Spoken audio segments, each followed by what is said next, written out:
This is a 9th age battle between Orcs and Goblins and the Vampire Covenant. They drop 1 unit each until the Orcs and Goblins decide to drop everything and try to go first.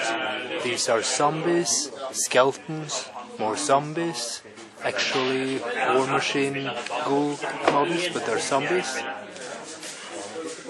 Here are arrow boys, black orcs, a spear chucker. This is a scrap wagon and some boar boys. The models underneath the camera, don't mind them, they're not deployed yet. So here the Orc and Goblin player drops everything. These are doom divers.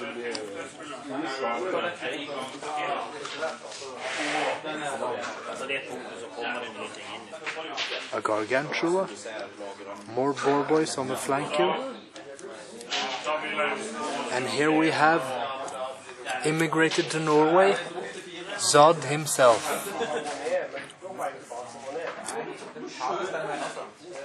Is there a trademark going on here? This is the final result.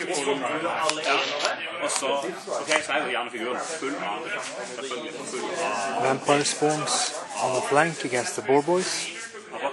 Vampire knights. Riding right. And a shrieking horror.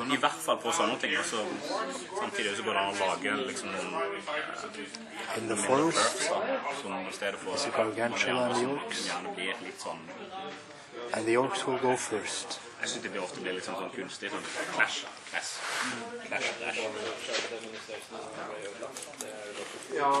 Ja, vi I gang?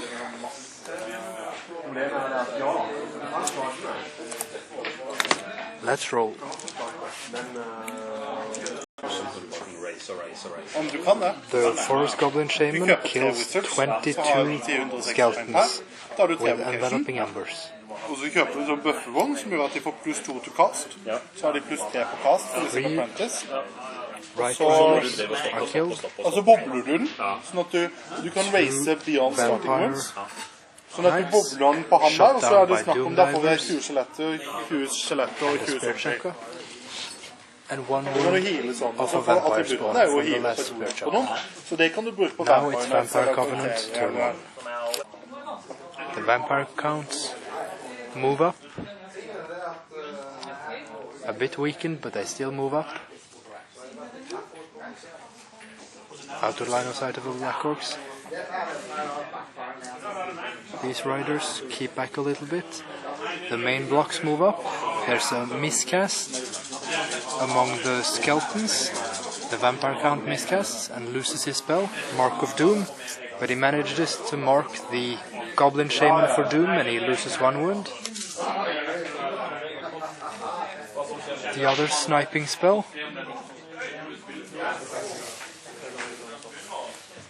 Jeg trodde det var noe egentlig for skewerer, fordi disse Dispel. The Shrieking Horror shrieks away 5 boar boys in 1 shooting. Now we're looking up whether the Shrieking Horror can do his special shooting attack as a stand and shoot. The Spectral Hunters charge the scrap wagon, losing 1 in the scrap against the snotlings.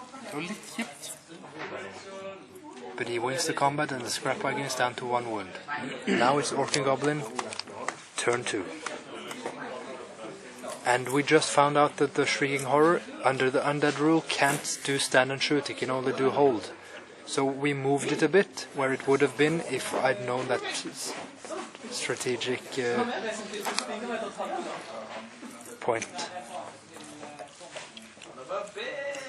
Because the Gargantula will charge it now. With 9 on Swift tried to make it on the die. The Gargantula in turn 2 for the Orc and Goblins does not charge the Shrieking Horror. It retreats back instead, shooting a spider web successfully again. Now against the skeletons. He killed 12 zombies because they chose to move after having been spiderwebbed. Shot last turn. Sod, the Orc general, charges the remaining Spectral Hunter and kills it with impact hits. It made 5 out of the 6 ward saves, but the last failed. Over here, the orcs keep shooting down the vampire knights. So they're down to 2 people and one of them has 1 wound left. The vampire spawns lose 2 spawns against the scrap wagon which charged them. And the boar boys that died outright before they managed to strike. 2 vampire spawns killed 5 boar boys and then reformed. Now it's Vampire Counts, Vampire Covenant, turn 2. Round 2 for the Vampire Covenant. This is not good. This is deathly good.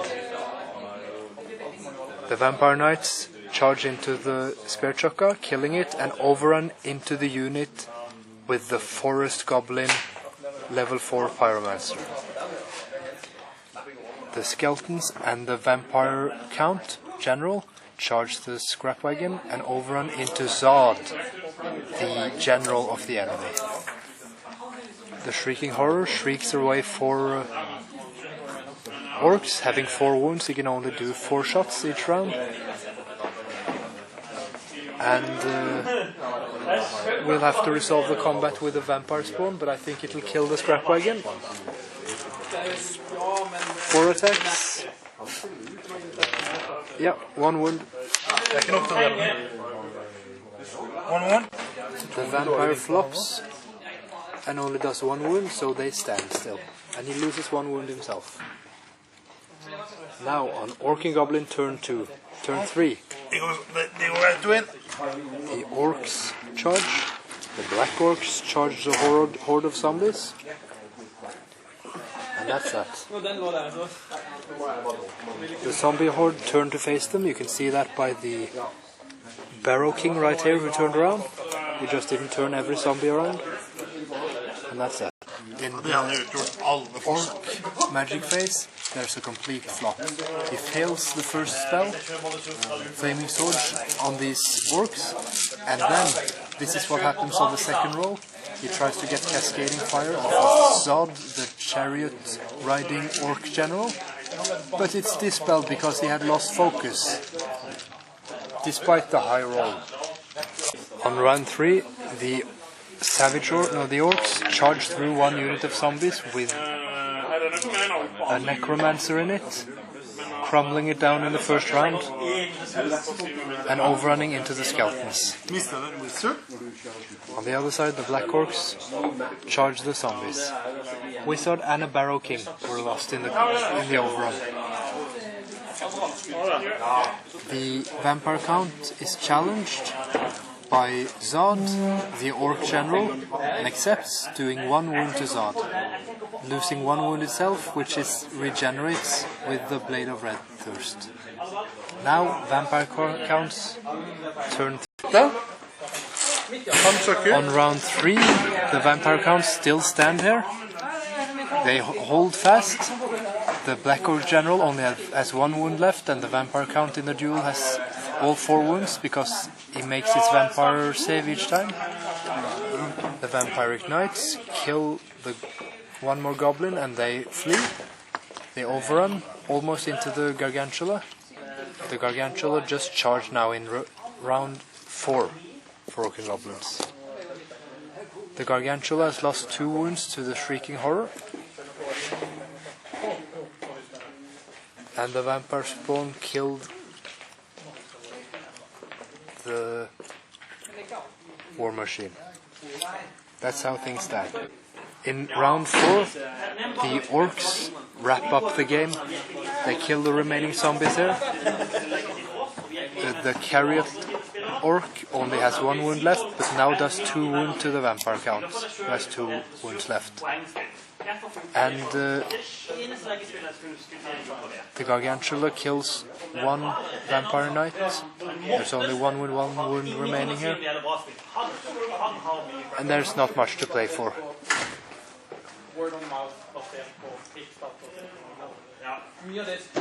So we count it as a victory for the orcs.